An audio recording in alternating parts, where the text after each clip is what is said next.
All right, the Sort of Sports Podcast, episode number 27.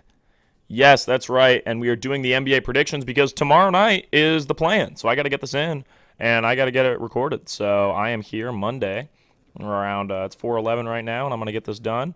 Hopefully, this one isn't an hour long like my MLB one. My MLB one was like fine. I'm fine with being an hour long, but this shouldn't run as long. So we have the official NBA standings. They finalized last night with the last games being played. It's pretty impressive that the season came down literally to the end. My Cavs did finish seventh instead of first, but we had a lot of injuries. I'm upset about that, but it's fine. Over there, teams that aren't making the playoffs: the Rockets, Thunder, Blazers, Kings, Lakers, Spurs. I don't know why I'm reading them off. You can look these up yourself. So, thing I wanted to start off with is what's next for every team that didn't make the playoffs. So, I guess we'll start with the Rockets. On the bright side, this is just to give like positive feedback to those teams that aren't making the playoffs and something to look forward to. So, on the bright side, for the Rockets fans, you're kind of building a good core there. I mean, you've got Alperen Sengun and Jalen Green really near the end of the season really picked up his play and showed what we all thought he could be. And so I think Green's definitely going to be a stud for them. And, if they can draft a Chet Holmgren or even McCarroll, I think, Paolo, I think that helped them out. If Jaden Ivey came to them, I think he could work well with Jalen. But, then you have the problem with what are you doing with Kevin Porter Jr. But, yeah, I think really the Rockets just be excited about drafting because I think next year they can start to really move forward towards making a great basketball team. Flipping over to the Eastern Conference, we'll go one East, one West. The Magic, really the upside here for the Magic is you're probably getting Chet or Jabari or really whoever you want. You're probably going to end up with the number one pick. Just feels like it. I mean, they're going to have the best odds along with, I think the best odds are like Pistons, Magic, Rockets. I think the three best odds. Yeah. So I think the Magic might get the number one pick. I don't know. It just kind of feels that way. So if the Magic get the number one pick, they can probably get their franchise guy and pair him with Wendell Carter Jr. And Wendell Carter Jr. is very good at basketball. So that's good for them. Flipping over back to the West, we get the Thunder. You guys have all those picks. I mean, that's the good thing, right? Like, if Zion becomes available, you can go get him. So you're just kind of waiting for that to happen. Eastern Conference, Pistons. I've been over the Pistons a million times. What do I need to say? My guy Isaiah Livers started, and he was great. So they won that game, and he had, I think, like 10 or 12 points. And he might have had a double-double, honestly. I love Isaiah Livers. But that whole team, awesome. So, they're moving towards the finals, like a championship in the next 3 or 4 years. Blazers, there's not a lot of good stuff here, except Dame will be back next year, and hopefully your front office is preparing for that. Hopefully. Going back to the Pacers, you won the Domantas Sabonis trade, so be happy about that, and hope Jaden Ivey can get to you, and you can have the Indiana boy. I don't know what high school he's from. I don't think he's from Indiana, but he goes to Purdue, so it'd be kind of cool. Kings. Oh, crap. Probably just a restructure, right? Like you're looking forward to maybe this offseason starting to restructure things and move towards a winning thing instead of just being in a slog. The Wizards. I think this team's actually kind of weird because there's like last year they made the playoffs. This year they obviously didn't. Traded Russ. Beal. I think that you look forward to is that it doesn't appear like Beal is leaving. There's not a lot of chatter about it, so I mean unless I'm stupid, I don't think he re-signed, but there's not a lot of chatter about him leaving. Look at his contract real quick. Bradley Beal's contract. Right now, he's a free agent 2023. So, yeah, Bradley Beal's still there. Look forward to hopefully next year maybe competing to get into the playoffs. You're going to have a good, decent draft pick. There's always a chance the lottery odds fall a little better, and you can sneak into like the top 5 maybe. So, I think you would look forward to Bradley Beal coming back. For the Lakers, nothing. I don't want to give them hope. I'm kidding, but in reality, I think look forward to a complete, kind of like the Kings. Look forward to maybe LeBron leaving. Like Kings restructuring. Maybe look forward to LeBron leaving. He might leave, and that would save you guys. And that's not anything against LeBron. Like, I mean, LeBron's second or third greatest player of all time. It's just right now what he's doing with the Lakers is pretty effed. I mean, he's kind of playing GM and stuff, and I think Vogel and Russ, and even though Russ did not play well this season, but it is not really just Russ and Vogel that were the problem on this team. There's a lot of problems on the Lakers. So, yeah, I don't think LeBron and AD or other guys are without flaws on that team. So, if I'm a Lakers fan, I'm looking forward to maybe LeBron leaving because he's made a lot of problems for you guys. All right. The Knicks, thing to look forward to. You're going to have a draft pick, and you're kind of building. You look like you're the destination for Zion if you're trying to set up a destination for Zion. Like, I don't think that's like a big thing right now. There's not a lot of talk about that for good reason. He's not going to bounce. He's only on his third year of his deal. But, the Knicks, I think, are kind of well set up for the future, to be honest, with R.J. Barrett, Cam Reddish. This year they're going to get a decent pick. So I think the Knicks are actually setting up quite well for the future. So I think the future is pretty bright for the Knicks. The Spurs, thing really to look forward to, honestly, it might just be Popovich's, retirement. Like, right? I don't know if that's really something to look forward to, but, he's had an amazing career. And I guess just be happy for the guy because, he's one of the greatest coaches of all time. And so, yeah, I mean, you had a perfect run with Popovich through, all the way up to, 2019. It was just perfect. So just be proud of Popovich. I mean, just look forward to that. Then for the... Oh, wait, I'm stupid. Spurs are in the play-in. I don't know what I'm doing. Good. Yeah, scratch that. There you go. Spurs, you don't have anything to look forward to except playing. There you go.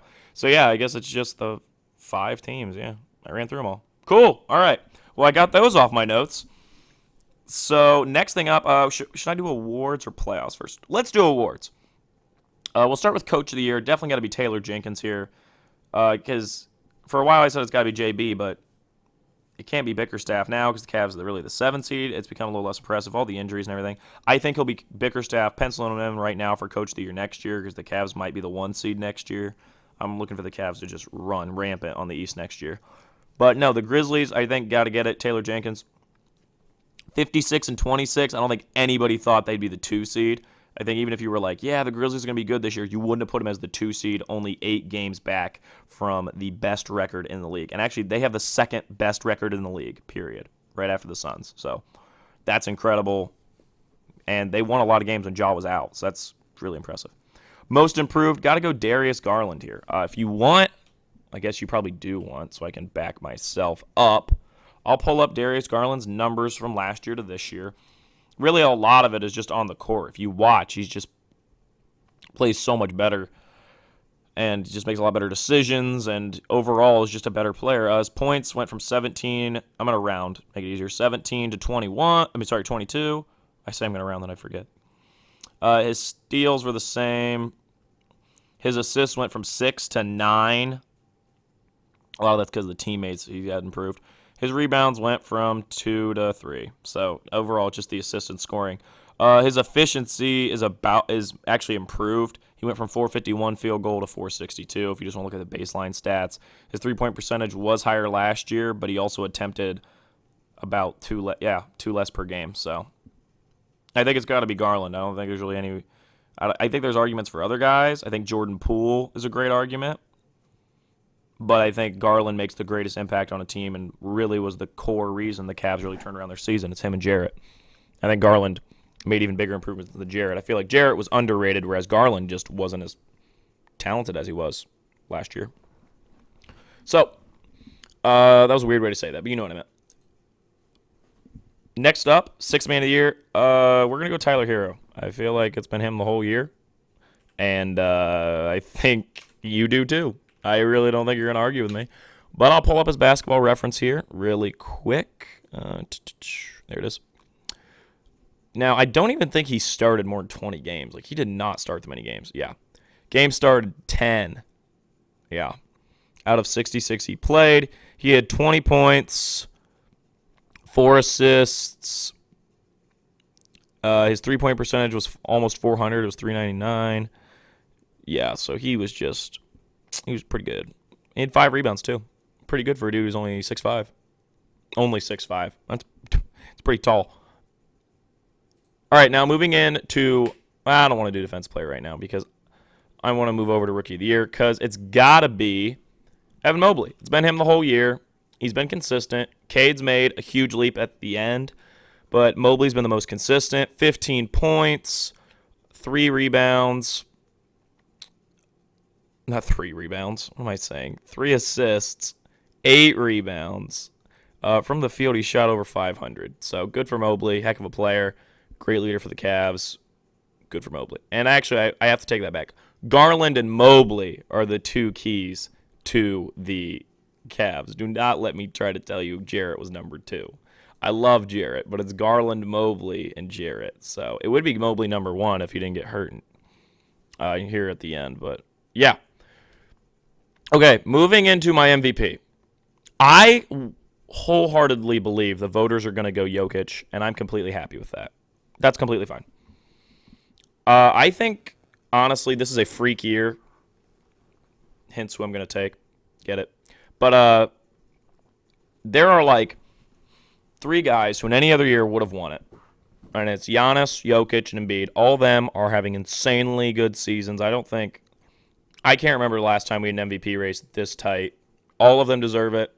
I wish there was multiple. I wish it was like baseball. There's one for the West, one for the East. Just for this year. Every other year we really don't need it. But this is the year we needed it.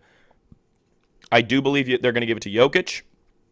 I think he's got, when you look at deeper stats, he's got a lot of like more efficiency. I mean, I saw a good meme. It was like Jokic fans, and it's like Jokic has the highest, and it's like all these super deep stats, like stuff that people don't like. A lot of your deeper NBA advanced statistics.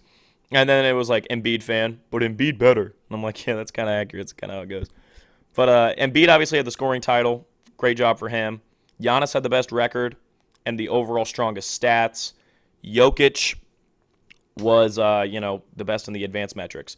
I think they're going to go with Jokic, especially because when you look at his narrative, it's probably the strongest too, I would say. I think the Embiid narrative was, he doesn't have Simmons, but then when he got Harden, even though they haven't even played together that much, it's still, people kind of just, threw away his narrative, and that sucks for Embiid. But I think they're going to give it to Jokic.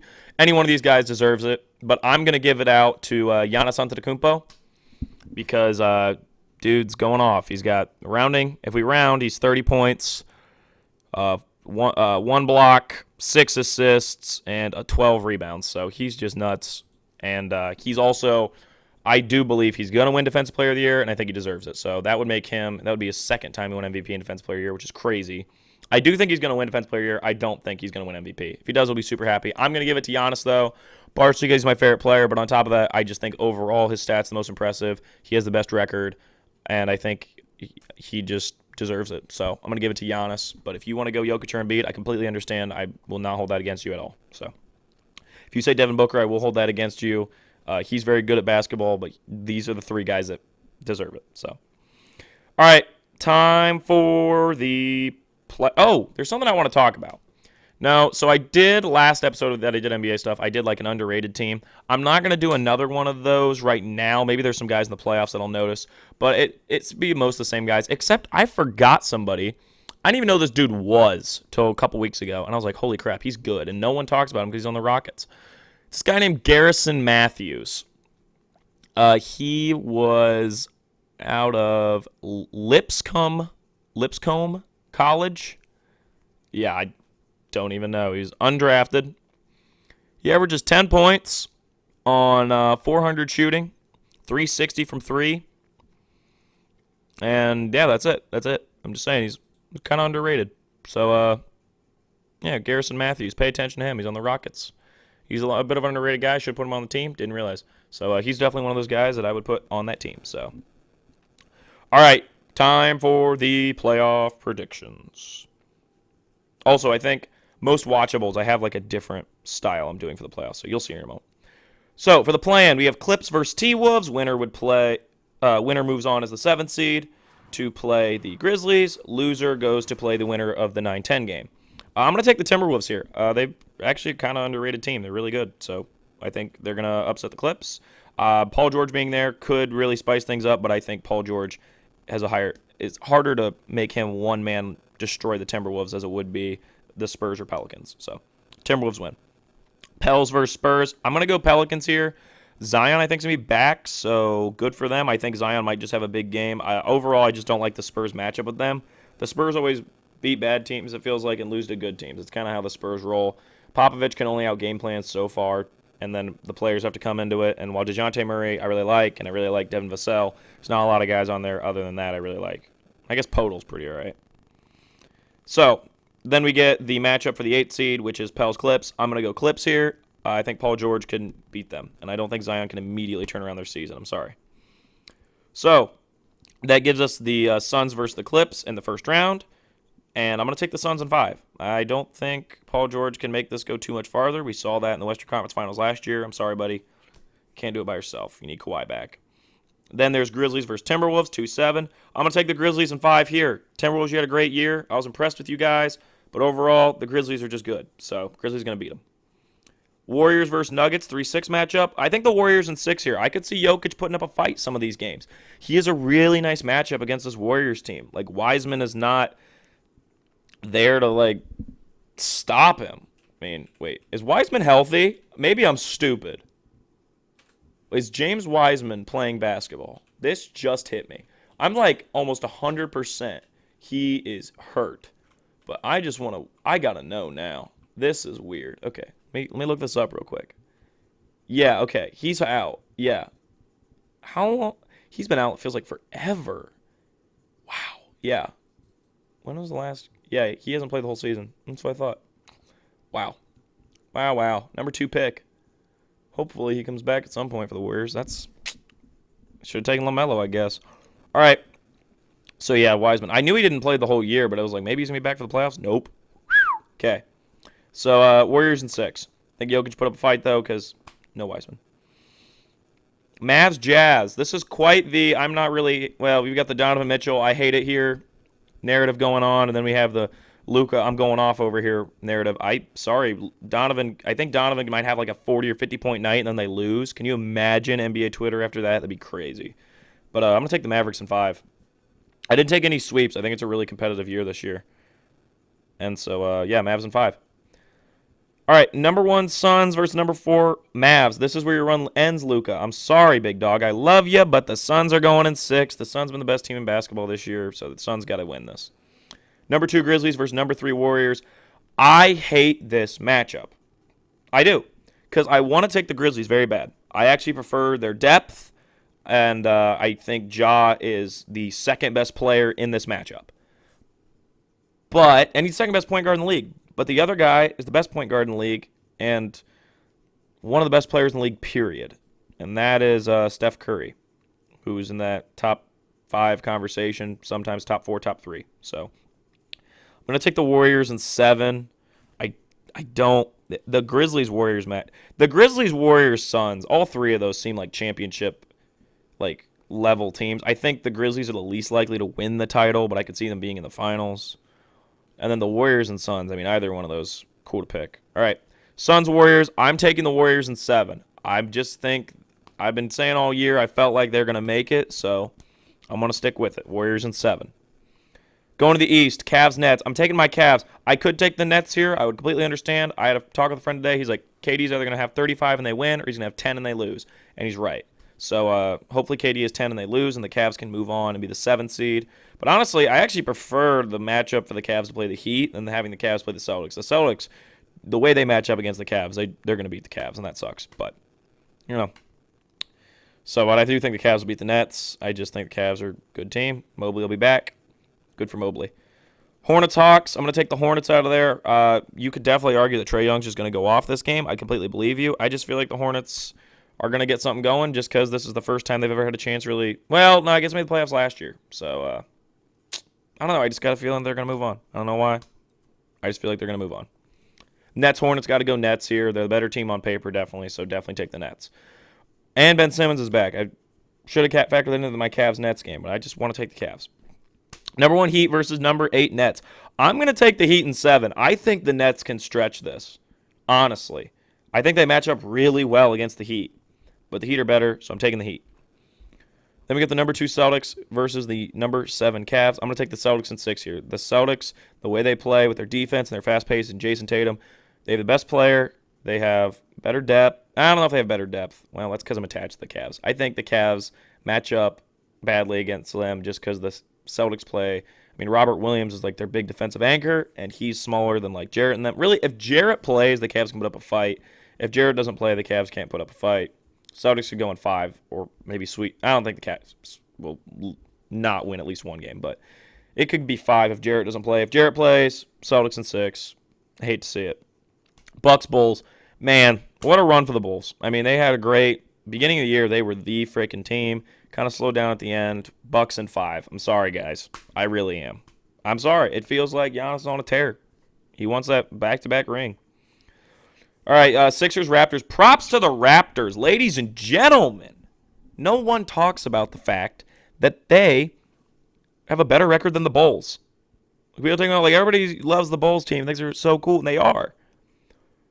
But the Raptors are the 5 seed. The Chris Boucher, Pascal Siakam, Scotty Barnes team. Scotty Barnes, out of every, like, one of the main rookies, out of all the top 5 picks, he went to a team with the number 4 pick in the NBA draft. And I thought that was a bad pick by them, real honest. He's 5 seed playoffs. Better seed than the Cavs, better than the Bulls, better than the Nets. If I told you at the beginning of the year, like, wow, Nick Nurse is an underrated stud of a coach. I mean, he is, don't take that the wrong way, but I'm saying he is an incredible coach. So he's a great NBA coach, but Sixers in 5. I'm sorry. I go in this big speech, but Embiid and Harden are borderline unstoppable when they're on, so sorry. Heat, Sixers. This is an amazing matchup. I can't wait to see this series. This is awesome. Awesome series here. If the Nets beat the Heat, though, we could see Nets, Sixers. That'd be sweet, too. But I'm going to take the Heat in 7. Heat are really good, and they're quietly good. Even though they're number 1 seed, people don't talk about them enough. Heat are really freaking good. So Heat in 7. Celtics, Bucks. I think the Celtics, Heat, Bucks, and Sixers could all, like, if you say finals, remember, like, a couple months back, I did finals contenders, and then, like, could make it to I did, like, championship level, and then, like, dark horse.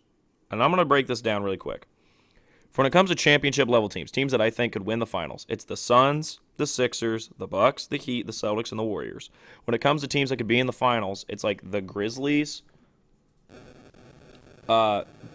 Nets. Yeah, those are really the only 2 that, like, could be in the finals but never win it, really.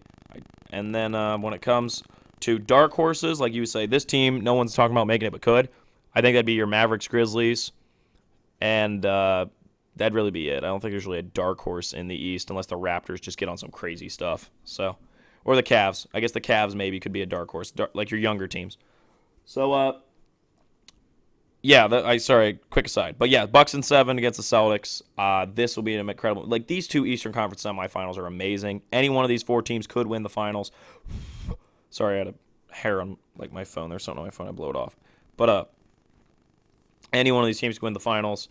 And that Celtics Bucks series, got to tune in every night for that. And on top of that, the Celtics legit could just win the finals next year. I mean, I think Cavs, Celtics are going to be like the 2 top teams of the East next year, along with the Bucks. The Bucks are always going to tear around, but I think the Bucks are going to go through a little bit of a slight. I don't know if they'll be able to 3-peat, but I could see them 2-peating. You're starting to get the narrative here.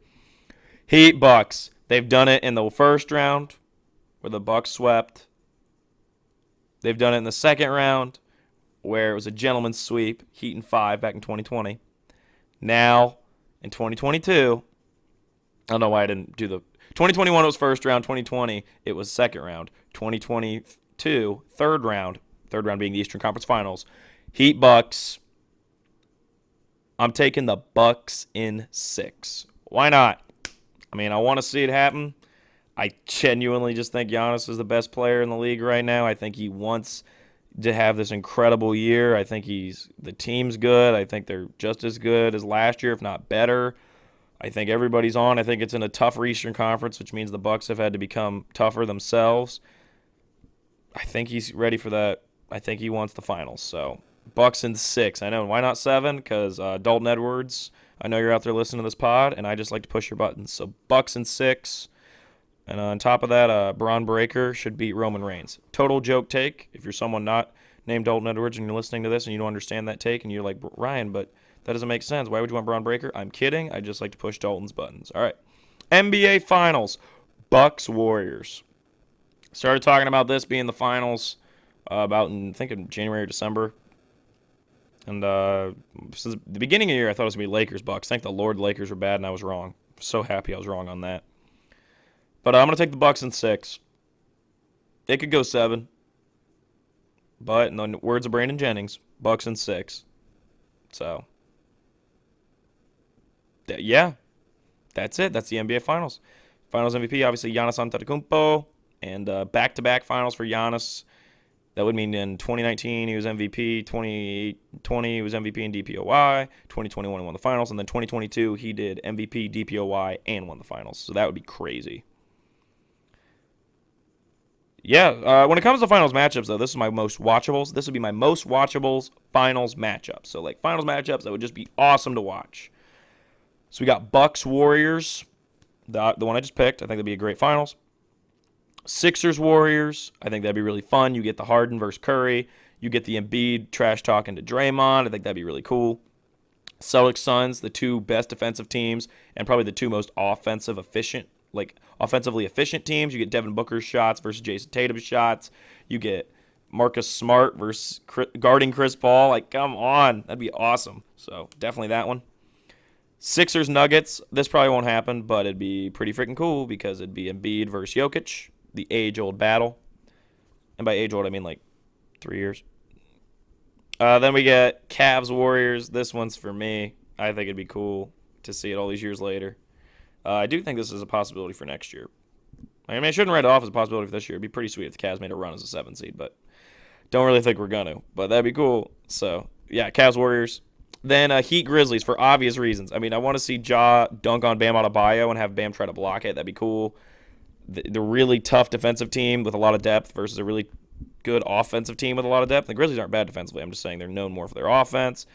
Ja would be, I think, Ja would definitely be the best player in this series. Kyle Lowry on Ja's fun. Desmond Bane versus Jimmy Butler's interesting as 2 late round. I think they're late first. I think Desmond Bane was the number 30 pick exactly, correct? I think I'm right. Let me look at this. Because Jimmy Butler, obviously, is famously the 30th pick from the 2011 NBA draft. Yeah, that's cool. That's really cool. So, 2 steals, draft steals. So, yeah. And then last one would be Heat Suns, the 2 number 1 seeds. I think that'd be a great finals. The 2 great defenses. And then Devin Booker versus Tyler Hero, kind of, I think would be it. That'd be cool. Bam versus DeAndre Ayton. Jimmy versus Chris Paul as 2 of the older leaders. I think it's just cool. Kyle Lowry is more versus Chris Paul than that, but either way, that's cool. So that's my kind of most watchables. I use that for like my most wanted finals matchups. I remember at the beginning of the year, I said that we looking like we're in for a Hood Classic season. This year definitely held up, and I think the playoffs are a big part of feeding into the season. Overall, when it comes to a great year in the NBA, you have to end with a good playoff. If you have a bad year and a good playoff, all right. If you had a great year and a bad playoff, all right. If you can do both, that's when you become a Hood Classic season.